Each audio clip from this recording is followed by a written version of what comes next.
Even if he wins 1.65 million, he'll be at work on Monday. That's just the way he is. He'll never change. What a work ethic. 30 years ago, Casale suffered a broken arm and a crushed vertebrae after a cave-in at work. The doctors told him he would never work again. Casale was back on the job 8 days later. Why doesn't that surprise me? Back to our feature table now, and Nico Behling with a pair of kings. I want to be in the final two tables of the Aussie Millions when I'm any age. Yeah, not bad, huh? Behling raises to 55,000. Now it folds around to my hero, Antonio Casale. He's going to throw that away. Mobbs likewise throws his hand away, and so does Erik Seidel. Now to Max Pescatore.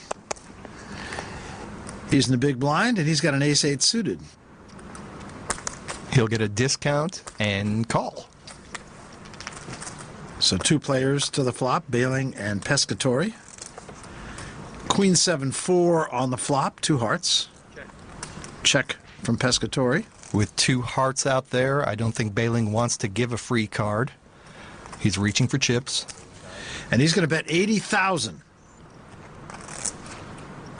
That probably should be it for Max, although he's fiddling with his chips, and he's going to raise. Wow, to 255,000. And you know what? I think that's a really good play by Max Pescatore.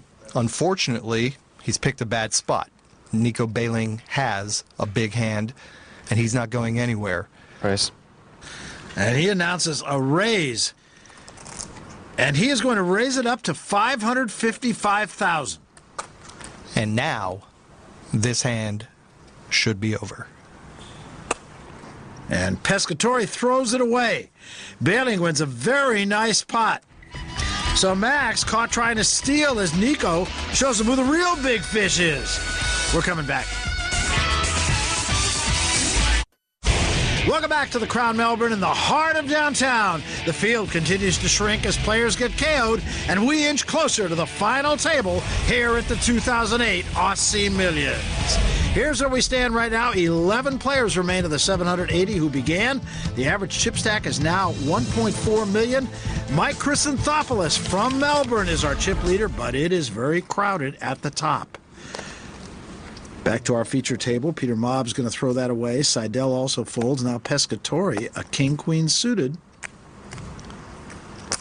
Raising to 52,000. Too rich for Nico Behling. And Peter Ling, an ace-10. Call. He'll call. 42,000. Six-handed ace-10 has got to look pretty big to Peter Ling. Antonio Casale gets out of the way. Two players to the flop. On the flop, king 7-6, three spades. Pescatore top pair, Ling with a flush draw. And check to Pescatore, who also checks. That surprises me, Barry. Three of spades on the turn, four spades on the board. Now, what does Max Pescatore do? Four cards to a flush there. If his opponent, Peter Ling, has any old random spade in his hand, Max Pescatore knows he's beaten. So Ling checked to Pescatore again, who in turn checks. I think Pescatore has probably just abdicated here. 10 of hearts on the river. There's no way for Max to win at this point except bluffing. Ling counting out chips here. Bets 100,000. And the fact that Ling played this hand so slowly, checking the flop and the turn, I think this gives him a chance, Peter Ling, to get paid off by Max Pescatore, who sort of put himself, yep, he's going to call here. Show me a bluff. You have a 10. Oh, a 10 of spade, you mean? It's not just a 10. Oh, sorry, it flashes there. I thought it was obvious. Well done. And he doesn't mean it.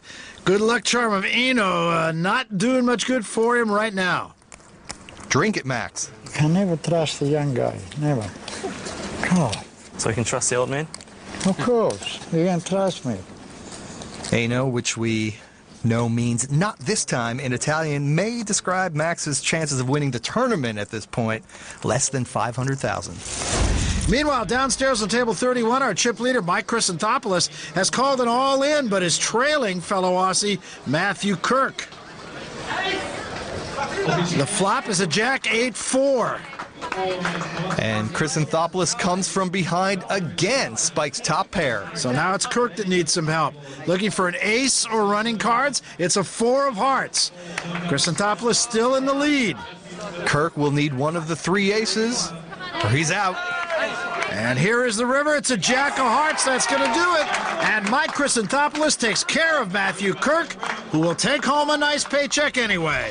Our chip leader, Chrysantopoulos, adds another name to his growing list of KOs. Welcome back to the Crown Melbourne and the 2008 Aussie Millions. Well, from your first steps inside. Top pair, he checks it with, I believe, the intention of raising should Peter Ling bet. Here he goes. He did go and went pretty big. 125,000. Seidel is asking himself, does the Melbourne native have an overpair? If not, this is my chance. Well, he just calls. A little surprising, but Erik Seidel plays this game on a very high plane. The turn is a queen of spades. Seidel checks to Ling. Ling needs to keep selling this story if he wants to win. He fires a big bet. 325,000. Put yourself in Erik Seidel's position. His opponent raised before the flop. He fired on the flop. He fired again on the turn. If I'm Erik Seidel, I'm thinking this cat is serious.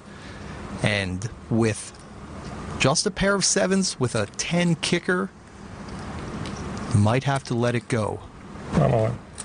He is going all in. Erik Seidel has made a tremendous read of the situation.